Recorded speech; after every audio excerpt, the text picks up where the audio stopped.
खबर शामिल करते हैं लाहौर से। शाहजट की रिपोर्ट के मुताबिक एका वेलफेयर फाउंडेशन की टीम सैलाब मुतासिर इलाकों में गए और वहां पर खाना तकसीम किया। मुतासरीन को यकीन दिलाया कि मुश्किल की इस घड़ी में खुद को तन्हा ना समझे, हम सब आपके साथ हैं और इनकी भलाई के लिए जहां तक मुमकिन हो सके एका वेलफेयर फाउंडेशन की टीम इनका साथ देगी। इनकी जरूरियात जिंदगी जैसे कि कपड़े, खैमाजात, खुराक का इंतजाम किया जाएगा और मुतासरीन को इनकी दहलीज तक पहुंचाया जाएगा। फाउंडेशन के तमाम लोग मुतासरीन की खिदमत के लिए हर वक्त तैयार हैं।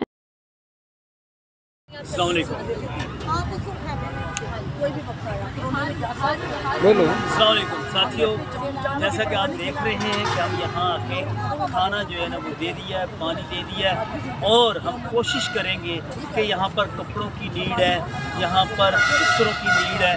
जितना भी हम कुछ कर सकते हैं आप सबके तामुन के साथ, तो हम ज़रूर यहाँ पर आएंगे। हमने कल नहीं परसों यहाँ फिर आना है, तो आप सबसे दरख्वास्त है कि आप हमारे साथ कोऑपरेट करें ताकि हम लोग इन तक आपकी अमानतें पहुँचा सकें।